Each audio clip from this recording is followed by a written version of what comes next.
Untuk mempersingkat waktu, kita mulai untuk sesi diskusi dengan teman-teman. Oke, sepertinya kita tampung dulu pertanyaan. Sekitar 3 pertanyaan, lalu nanti ditanggapi oleh para pemapar. Nama saya Yuda dari Ansipol, Jakarta. Saya lebih mengarahkan pertanyaan kepada Ibu Wati, karena sekarang ini kan memang dikatakan sebagai eranya perempuan, Bu. Saya rada, kata nenek saya tuh nusilah gitu ya, pengen ngerti banget kenapa kok Kebumen itu begitu hebat gitu kan.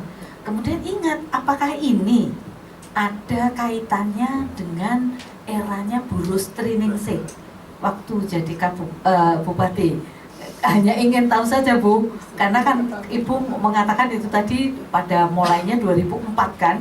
Kita hitung-hitung, loh apakah ada pengaruhnya? Mohon maaf ini kalau tidak ada, karena kan sekarang kita akan menghadapi pilkada serentak ini, seperti itu.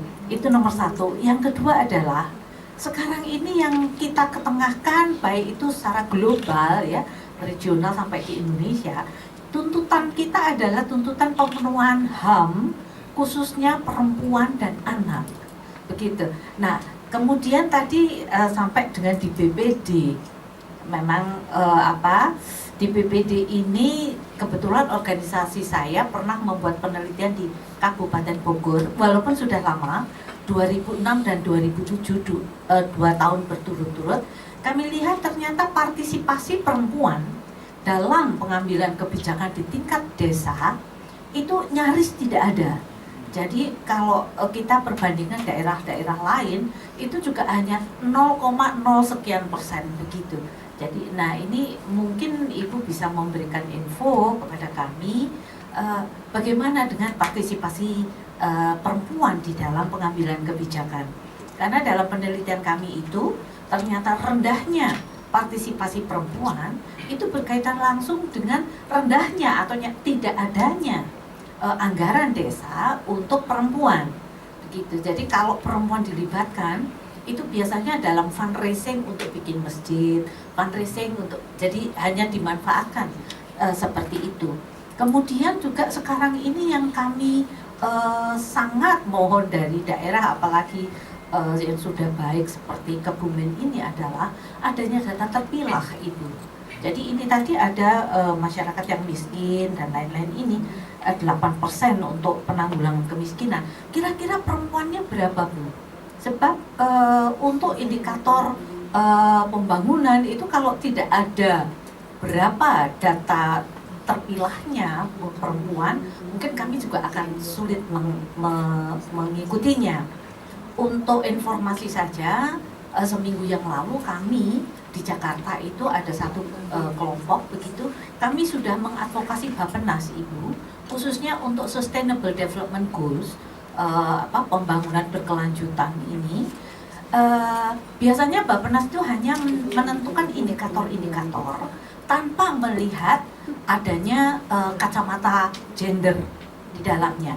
Nah, kemarin kami sudah memasukkan itu. Jadi kalau Bappenas itu punya indikator 169 item begitu, tapi kami juga masih mengeksplor lagi bagaimana untuk pencapaian menuju kesetaraan. Mengapa kami sampaikan di sini adalah harapan kami, tentunya kami titipkan khususnya di Kabupaten Kebumen yang sudah diapresiasi sedemikian tinggi adalah women empowerment-nya, Bu, dan juga bagaimana kabupaten yang sudah baik menempatkan kesetaraan gender itu dengan lebih proporsional dalam rangka pemenuhan hak asasi manusia khususnya perempuan. Terima kasih. Terima kasih. Assalamualaikum warahmatullahi wabarakatuh. Saya Erni dari Forum Pengembangan Pembaharuan Desa di Jogja. Yang perlu saya tanyakan di sini dan menanggapi dari apa yang telah disampaikan teman-teman, untuk indeks kemandirian desa ini sangat bagus ya. Apalagi kalau kabupaten itu sudah memetakan mana desa-desa yang mandiri, kemudian yang belum mandiri dan lain sebagainya. Terus kemudian tadi disebutkan bahwa untuk RPJM tahun 5 tahun ke depan ini kan ada target 2000 desa mandiri. Nah, kemudian kemudian ada kriteria dari pemerintah. Itu kriterianya apa aja sampai diturunkan ke alat ukur yang digunakan oleh teman-teman dalam mengukur kemandirian desa. Karena tadi Bu Wati ya menjelaskan atau mengkritisi mengenai indikator-indikator, tapi kita tidak tahu apa-apa, jadi kita diam aja, tidak ada bahan yang bisa kita baca juga. Kemudian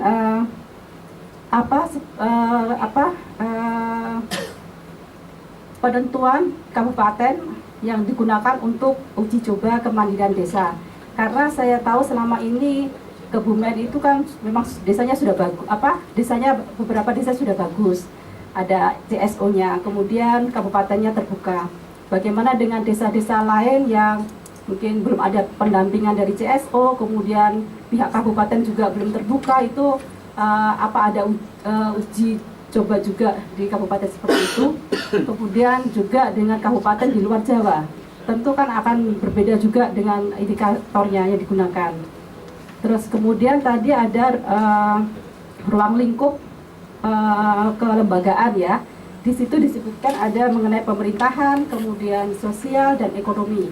Di sini tidak disebutkan mengenai kelembagaan budaya, karena ini pengaruh juga untuk desa-desa yang di luar Jawa. Kemudian yang terakhir, hasil dari uji coba tadi kan mungkin teman-teman sudah mendapatkan mana desa yang disebut desa mandiri. Kemudian jika misalnya desa A disebut desa mandiri, apakah masyarakat dan pemerintah desa itu mau menerima kalau dia itu dikatakan desa mandiri? Gitu. Itu aja, terima kasih. Assalamualaikum warahmatullahi wabarakatuh. Saya Nini Rahayu dari Institut Pemberdayaan Perempuan dan Anak Indonesia. Sesungguhnya hari ini saya tidak diundang, tapi saya diberitahu oleh Bu Yuda, tapi karena saya kenal dengan teman-teman Patiro, karena Mbak Maya, saya bilang, Mbak, saya datang nih, saya gitu. Terima kasih karena Kebumen sudah hadir lengkap, dan ini nostalgia buat saya, karena saya salah satu konsultan dari Bank Dunia dan Dipdagri yang ikut mengadvokasi transparansi dan partisipasi di Kebumen tahun 2002 sampai 2010. Jadi saya senang kalau kemudian sekarang Patiro melihat bagaimana kemajuan di Kebumen sebagai salah satu cara untuk melihat apakah efektif atau tidak indikator singkatannya tadi IKD, indikator indeks kemandirian desa, ya gitu ya. Nah, saya perlu menyampaikan bahwa saat ini saya diminta menjadi konsultan di Kementerian Pemberdayaan Perempuan juga sedang menyusun pedoman penyusunan Perdes. Yang saya gunakan sebagai contoh adalah Perdes tentang trafficking, penghapusan tindak pidana perdagangan orang. Catatan penting yang kemudian saya lihat dari lahirnya Undang-Undang Desa ini, selain tadi indeks, saya terus terang belum membaca karena baru terima bukunya, banyak euforia baru di desa itu yang menganggap bahwa otonomi desa itu sama dengan otonomi daerah, padahal sangatlah berbeda. Nah, perbedaan ini saya kira yang mungkin menjadi pintu masuk pertama kali untuk melihatnya sebagai indikator, karena kalau tidak kewenangan yang dimiliki oleh desa yang sesungguhnya dia bagian dari otonomi daerah, kemudian tadi ada istilah kebijakan desa itu kebablasan, hanya untuk keinginan dan seterusnya, bukan kebutuhan masyarakat. Ketika waktu kami bersama-sama dengan Dipdagri mengadvokasi di 16 kabupaten dari 6 provinsi terkait transparansi dan partisipasi, kami melihat betul bagaimana desa dalam mengalokasikan, kabupaten dalam mengalokasikan itu lebih banyak pada kepentingan dan keinginan. Jadi waktu itu banyak yang bikin misalnya gedung-gedung untuk 17-an misalnya. Padahal gedung-gedung itu hanya akan dipakai 1 tahun sekali gitu. Padahal ada kebutuhan MCK, air bersih dan seterusnya, atau pasar yang baik untuk perempuan, misalnya mendekatkan akses perempuan, mendekatkan akses anak-anak pada sekolah, itu hampir tidak dilakukan. Nah, menurut saya yang penting sekali adalah soal pemahaman dalam indikator menentukan undang-undang desa ini nanti berjalan sesuai dengan kewenangan dan mandat yang dimiliki atau tidak, adalah soal pemahaman tentang otonomi desa ini yang paling penting, karena memang ada wilayah abu-abu menurut saya dalam undang-undang desa yang sebagai catatan pentingnya, di mana desa memang menjadi desa otonom, tapi otonomi desa adalah tidak lebih dari kewenangan yang diberikan oleh Pemda, kecuali, nah ini abu-abunya, untuk kesejahteraan masyarakat. Nah, kalau sudah ngomong kesejahteraan masyarakat itu kan abu-abu banget. Desa bisa membuat seenak-enaknya dengan mengatasnamakan kesejahteraan masyarakat. Ini juga euforia ketika Undang-Undang 32 tahun 2004, 23 atau 32 ya, Undang-Undang Pemerintahan Daerah yang lama itu, 32, tentang pemerintahan daerah yang pertama kali lahir. Waktu itu juga semua merasa bahwa kita otonom, kita boleh membuat undang-undang. Lalu apa yang terjadi? Ketika saya masih di Komnas Perempuan sampai 2014 kemarin, November 2014 kami menemukan ada 363 waktu itu kebijakan yang mendiskriminasi perempuan. Dan yang sekarang ini kemarin Bu Yuda sampai berheboh-heboh gitu menyampaikan ke pusat, gimana ini Purwakarta ya, yang baru saja juga mengeluarkan Perbup.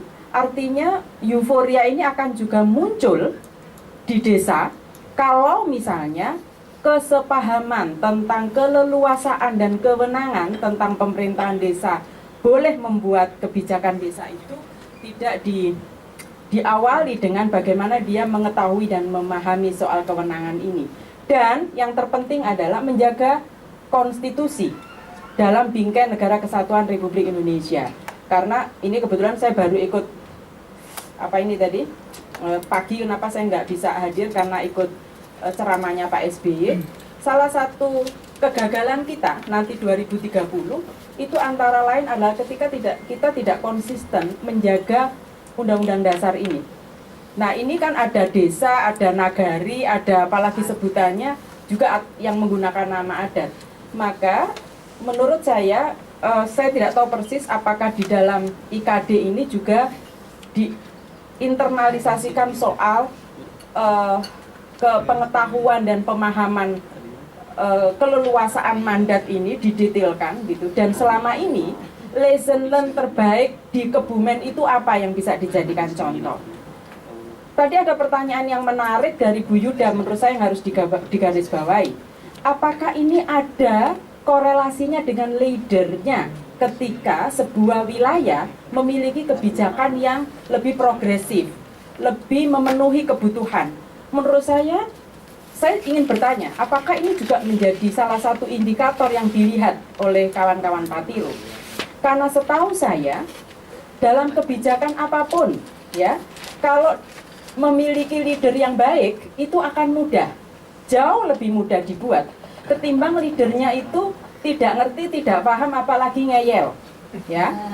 Pengalaman saya ketika bergabung dengan ILGR mendorong transparansi dan partisipasi sejak tahun 2002 tahun 2010.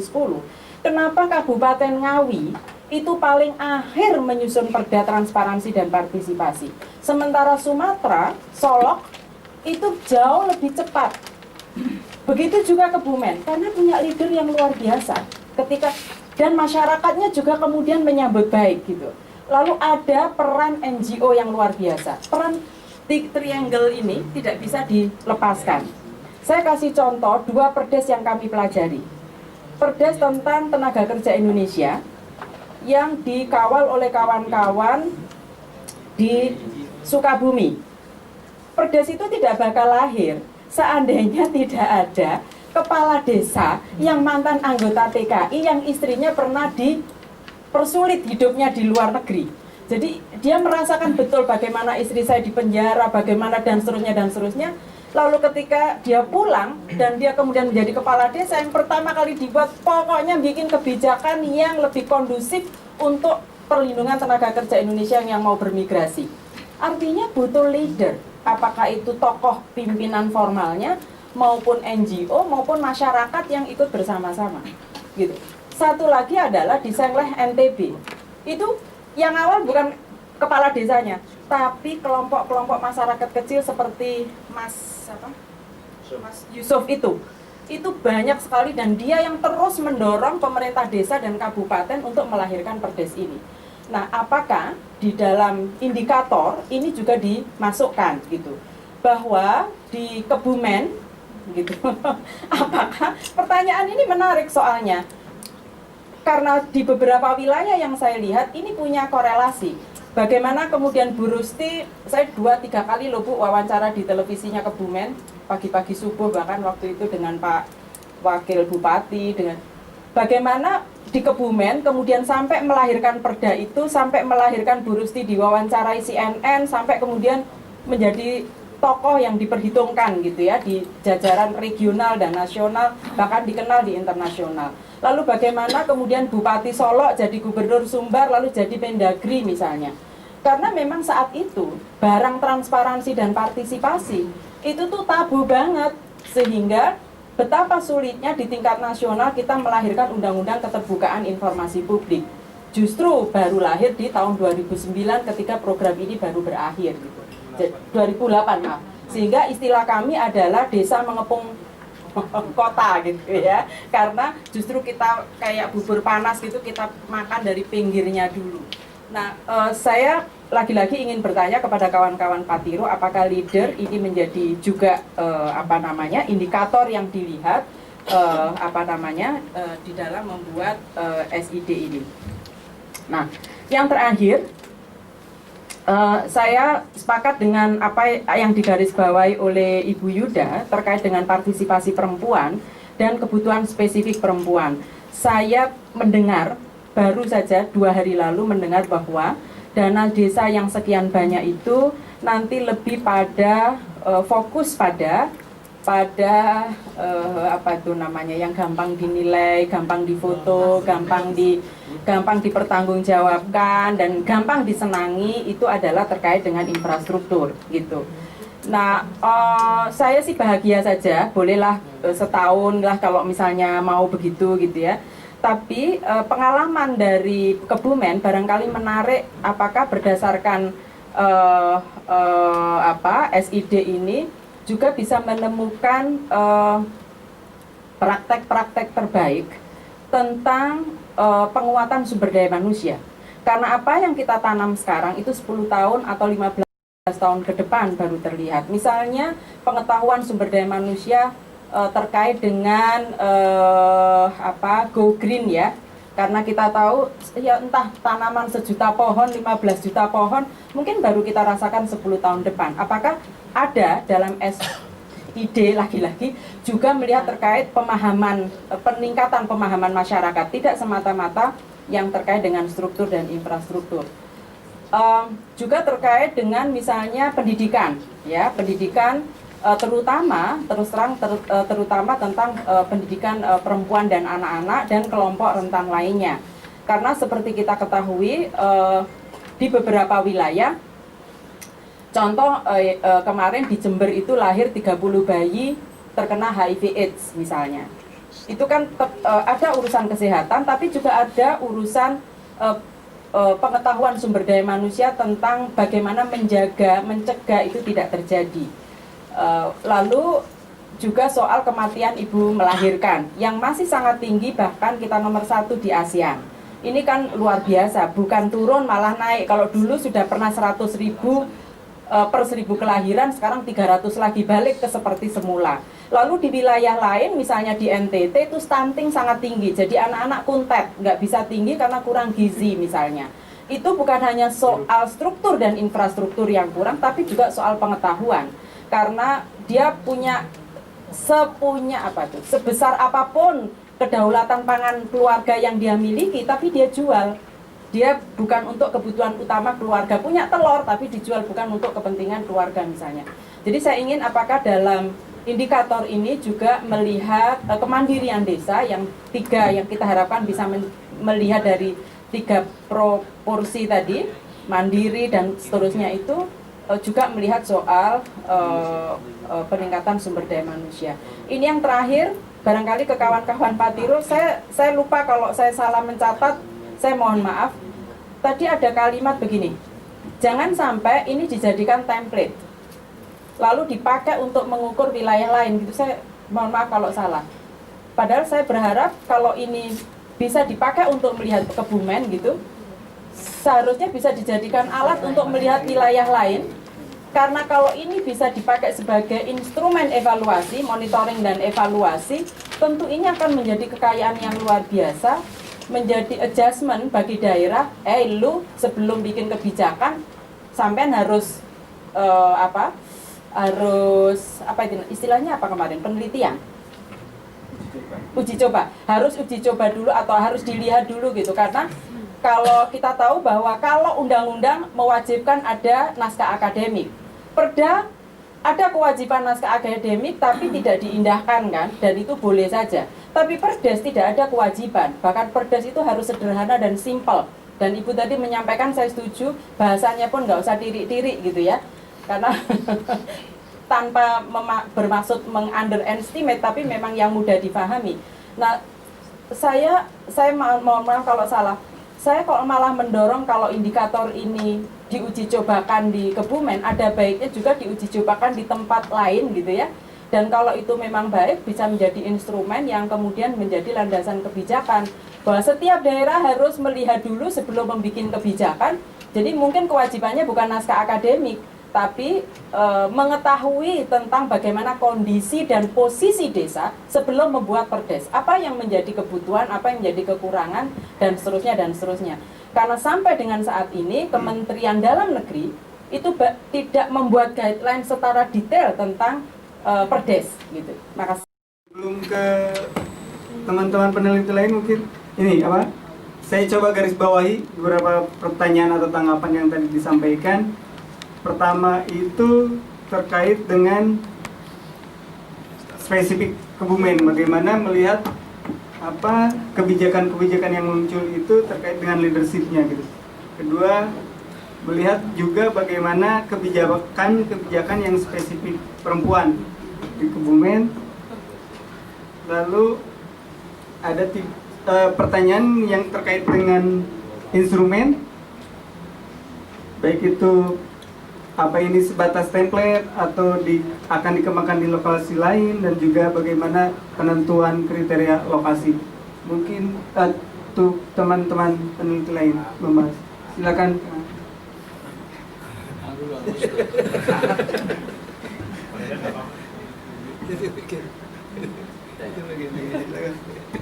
Kang Aang, Kang Robik, atau Kang Agus, atau Mbak Indi. Ya, yang di depan ini yang Jupen, juru.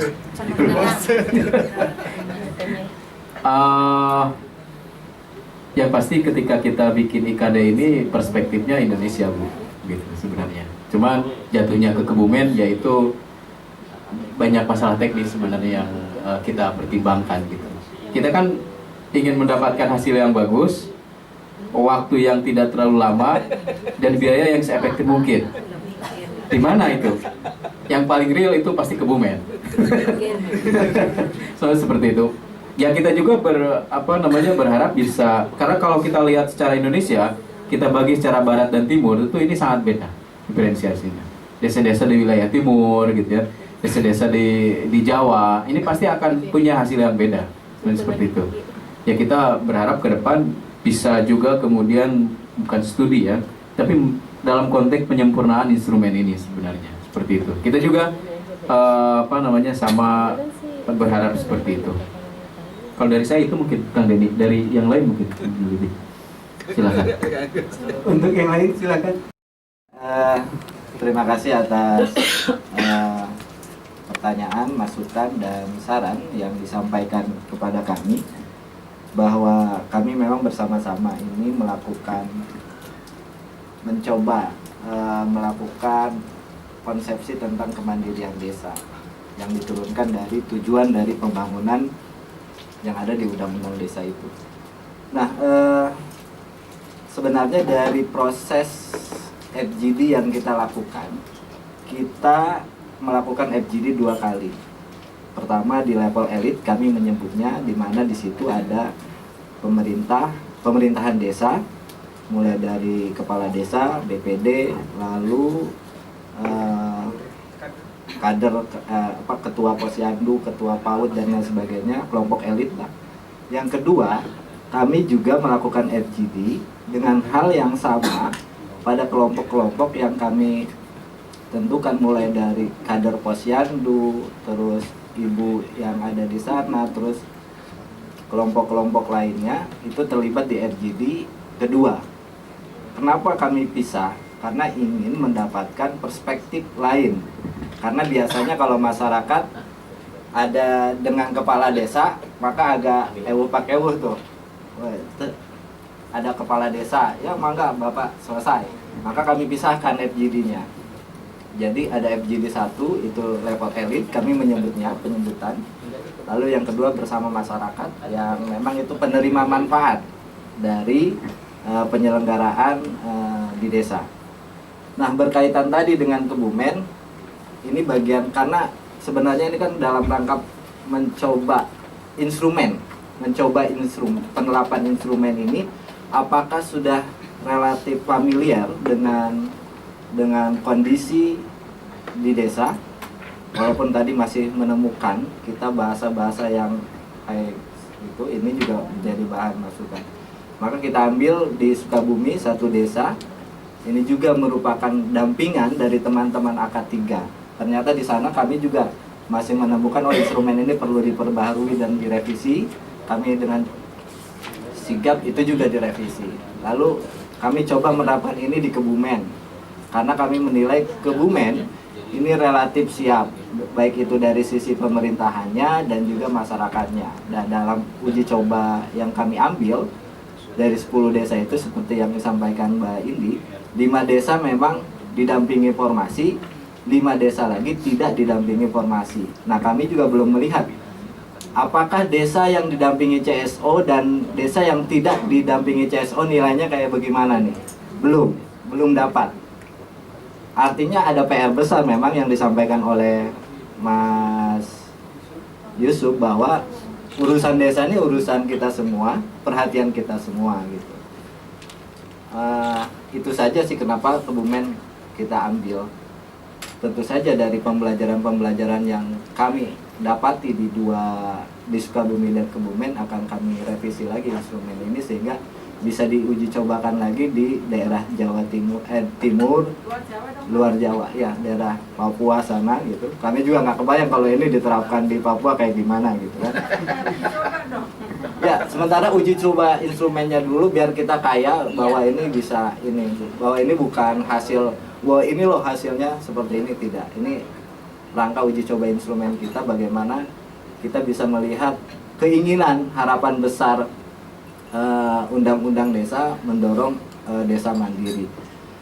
Nah, saya kalau ngomongin Ibu Rusri jadi ingat waktu studi implementasi PPRG yang ditemukan memang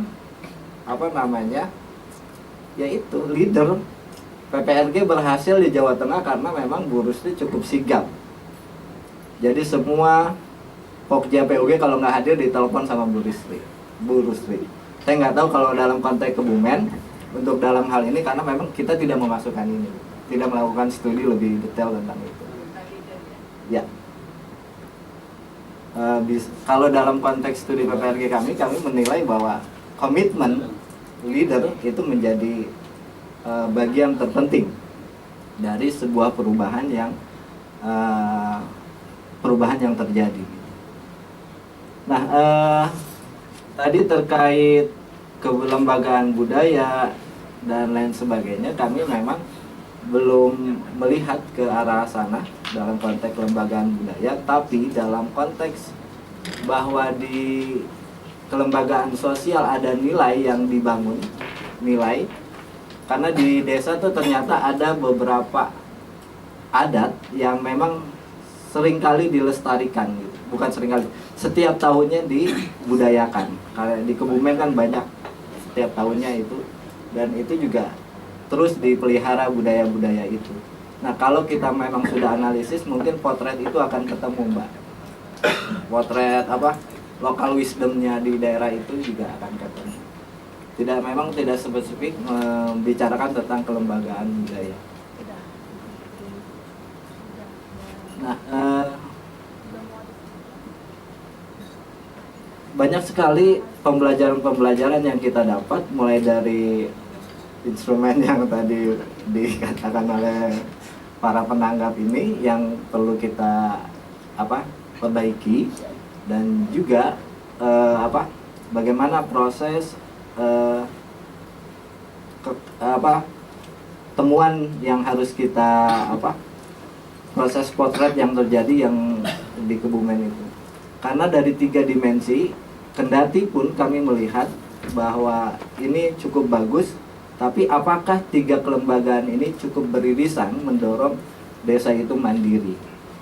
Oke, pemerintahan desanya bagus, kelembagaan sosialnya sudah baik, terus kelembagaan ekonominya sudah cukup bagus. Apakah 3 kelembagaan ini cukup beririsan untuk mendorong sehingga desa itu mandiri? Nah, itu yang ingin kita lihat lebih dalamnya.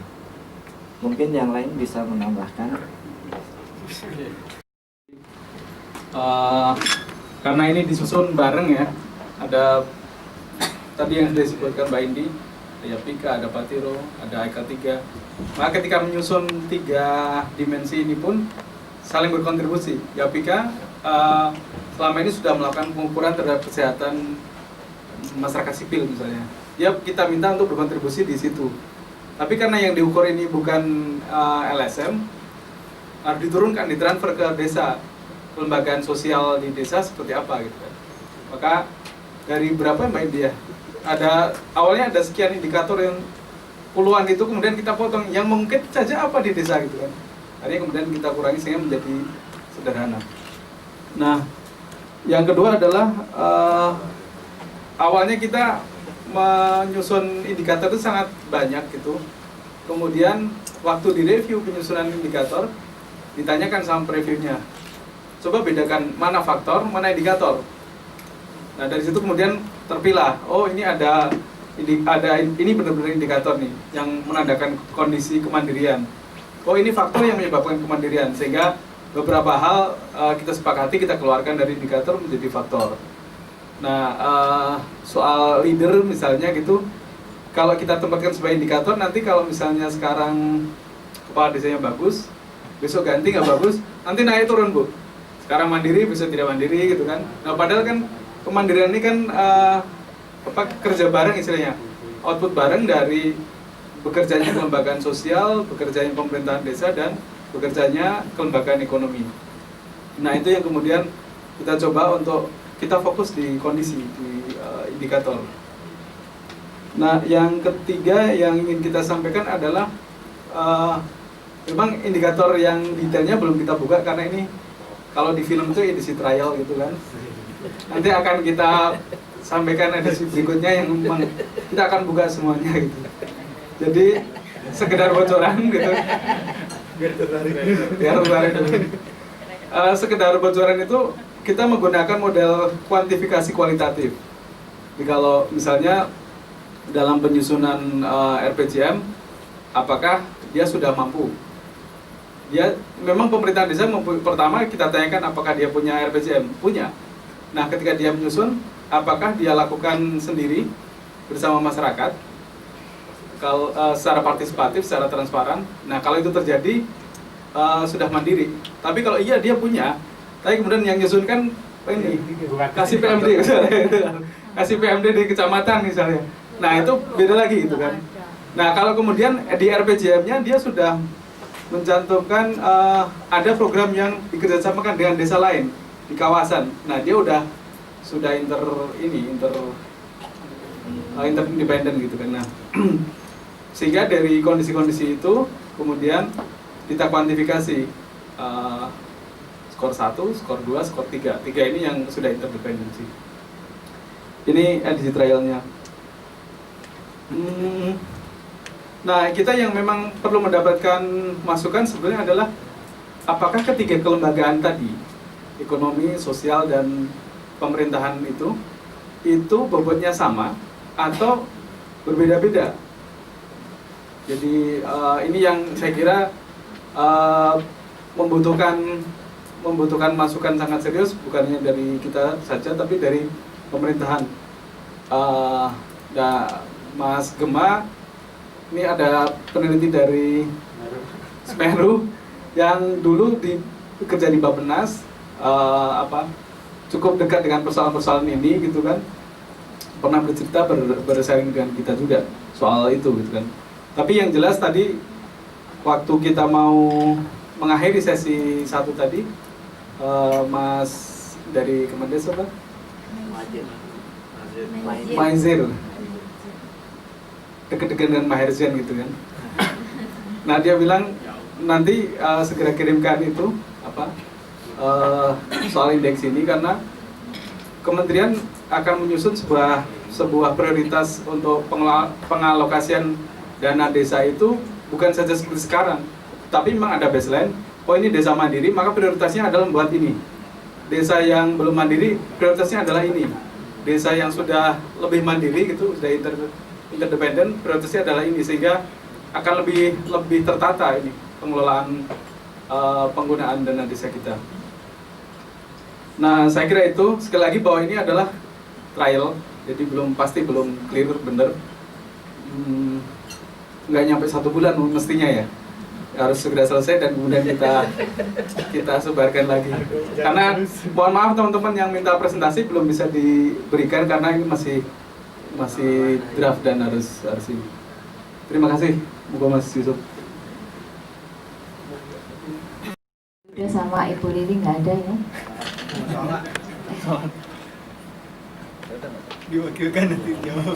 Ini ya, kenapa kita di Kabupaten Kebumen kok perempuan kayaknya sudah partisipatif dan sudah maju ya? Kita memang awalnya kebetulan ada Bu Rustri, tapi ya tidak semuanya dari beliau. Jadi pada awalnya kita merekrut pagi ini Mas Yusuf menyusun RPJMdes di desa, itu kita ada toolnya. Jadi ada alat bagaimana agar yang dalam musyawarah itu perempuan, orang miskin dan anak itu bisa bersuara. Kalau dulu kan kayaknya tabu ya, bapak-bapak nggak pernah mengajak perempuan untuk musyawarah. Kemudian pada saat memfasilitasi penyusunan RPJMdes yang pertama, itu Mas Yusuf dan rekan-rekan itu memfasilitasinya per kelompok miskin sendiri, dibuka agar mengenali dirinya sendiri. Apa sih, kenapa saya miskin, kebutuhan saya apa, maunya saya apa, itu. Kemudian untuk mengutarakan semuanya ini harus ikut berpartisipasi dan bisa bicara. Akhirnya lama-kelamaan mau bicara. Kemudian yang perempuan juga seperti itu. Kemudian kelompok anak, bukannya anak-anak kecil-kecil gitu ya, tapi anak yang 18 ke bawah itu kan anak. Kemudian komisi perlindungan anaknya atau komite sekolah atau bidan desa itu bagaimana sih bisa memenuhi kebutuhan anak itu terjamin gitu, atau perlindungan anak terjamin.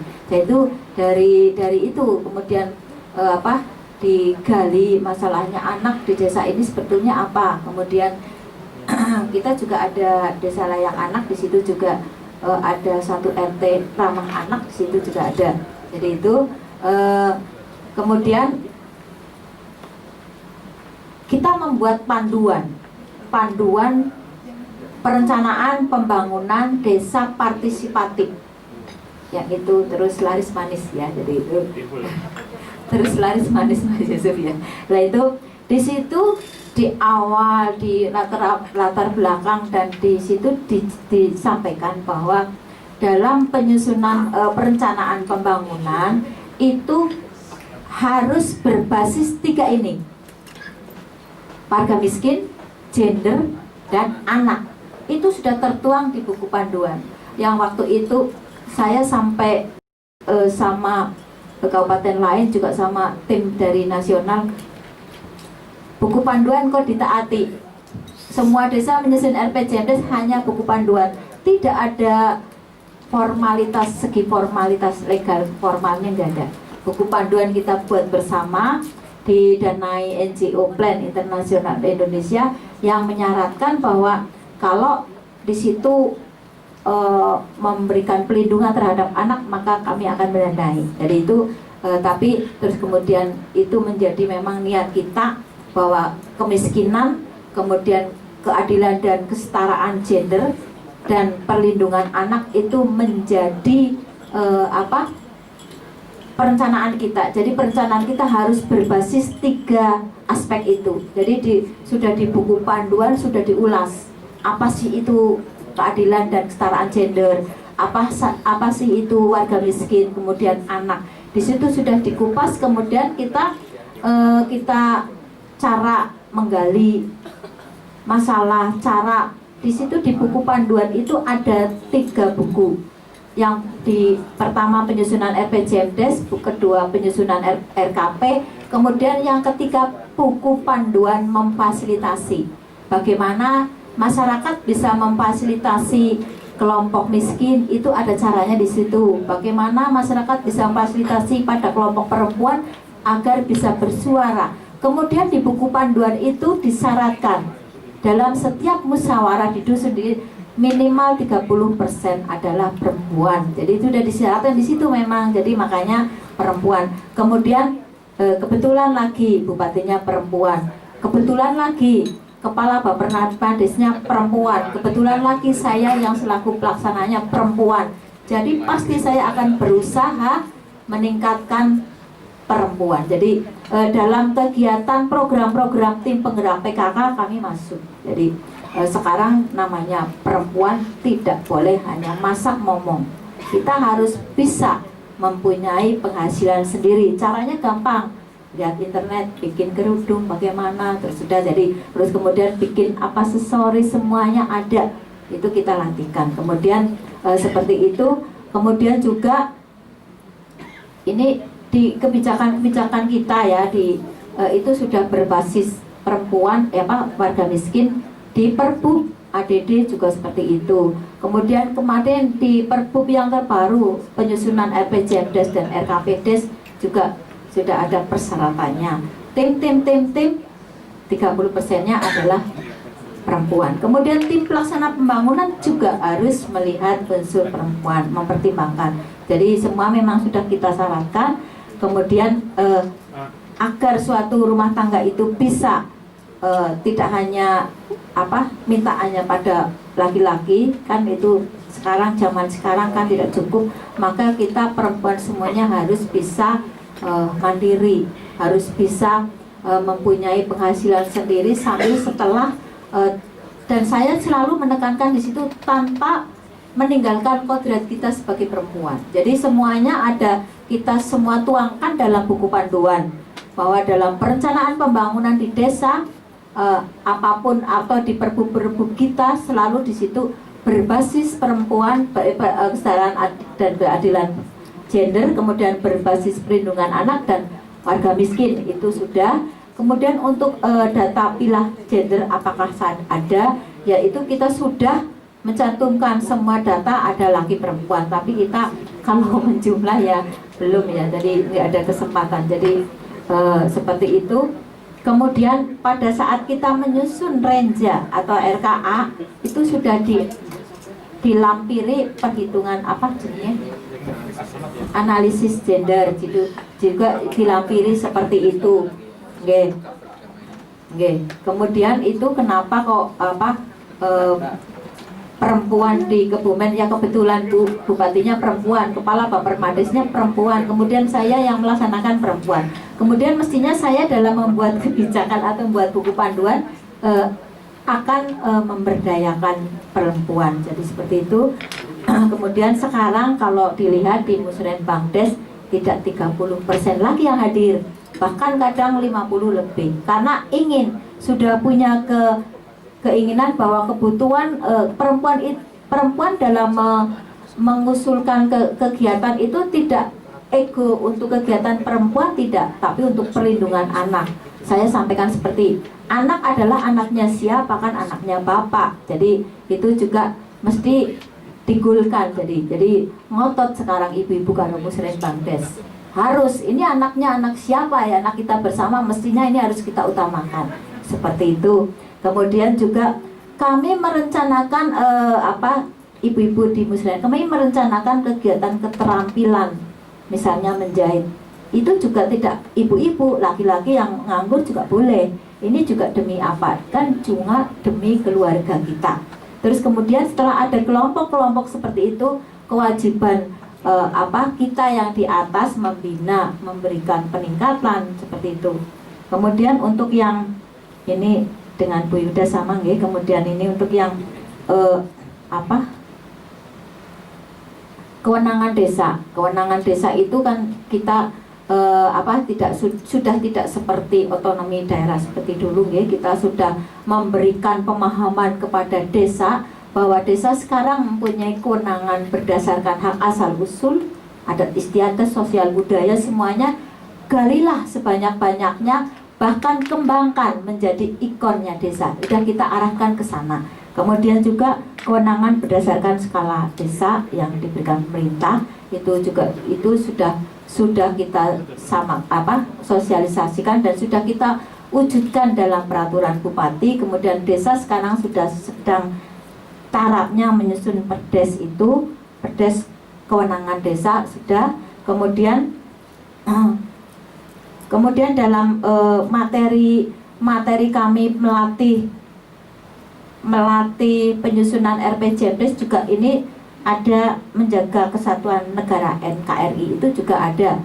Misalnya di situ penyuluhan atau kemudian gotong royongan, kami ilustrasikan semua kegiatan pembangunan sekarang harus dilaksanakan secara swadaya masyarakat, gotong royong. Dengan gotong royong akan kita ketemu, silaturahmi, saling kenal, adanya misalnya ada penyusup teroris cepat terindikasi atau terdeteksi. Jadi itu kan kemudian dengan gotong royong kita akan ada kekuatan di satu desa. Desa ini kuat, kita kerjasama dengan yang lain, desa akhirnya akan terwujud negara kesatuan Republik Indonesia. Jadi itu arahnya, kita membekali ke desa itu gotong royong harus kita galakkan lagi dalam kemudian besok walaupun uangnya miliar tetap tidak boleh dilaksanakan atau diborongkan.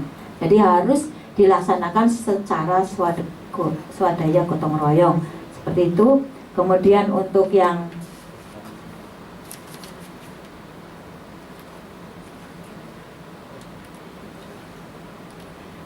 tadi ya, kemudian kebetulan juga waktu itu zamannya Bu Rustri itu juga memang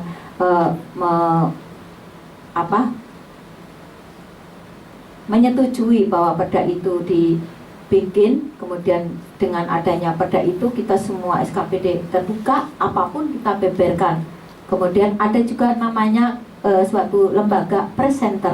Presenter itu pengaduan masyarakat, bisa secara sendiri, bisa SMS, nanti yang piket di presenter mengirimkan ke kami jawabannya. Kemudian di pusat presenter itu juga semua regulasi ada di situ.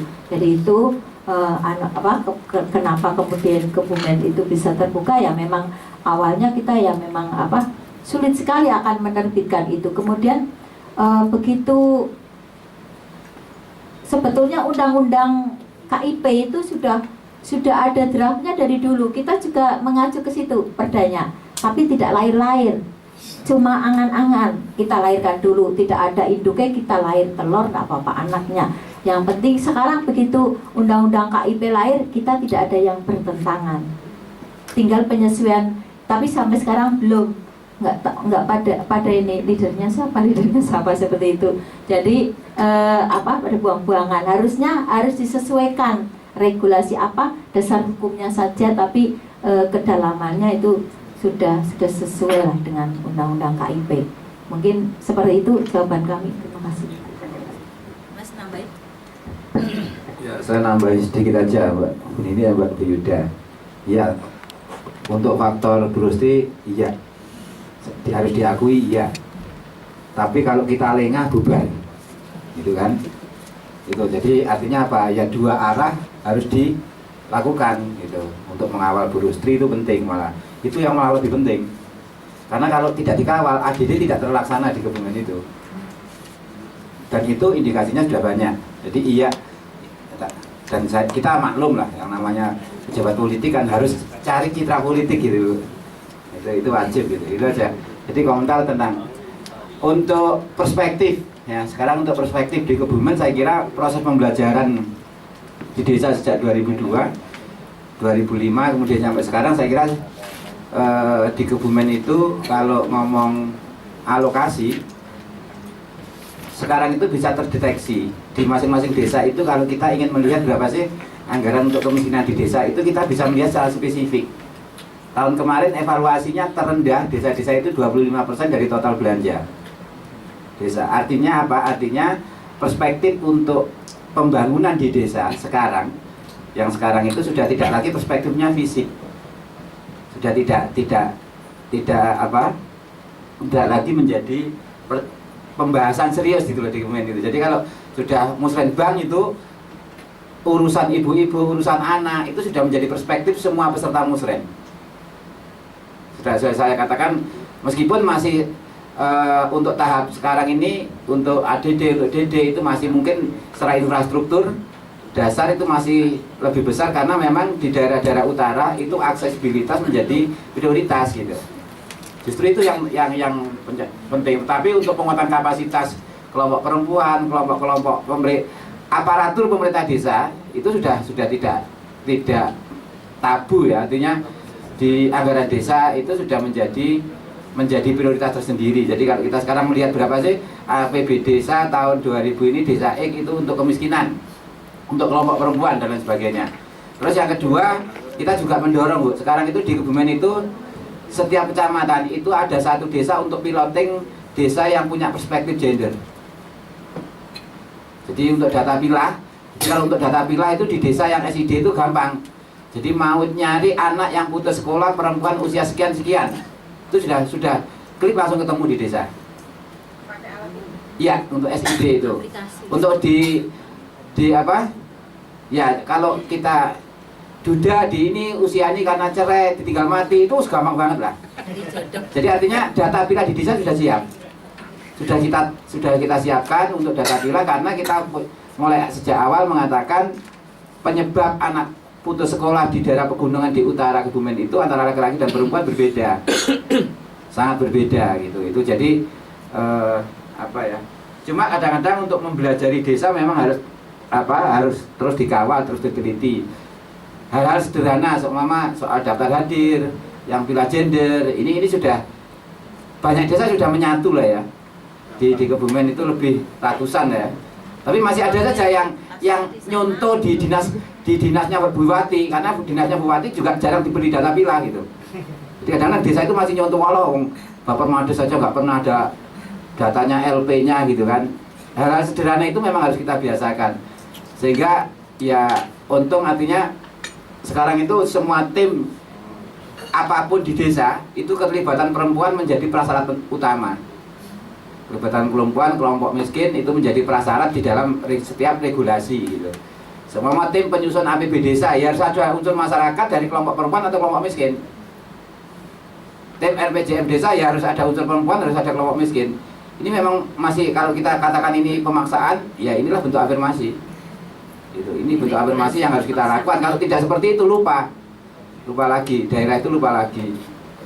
Jadi ini mudah-mudahan yang 26 desa per kecamatan itu satu sebagai piloting kita desa yang punya perspektif keadilan gender.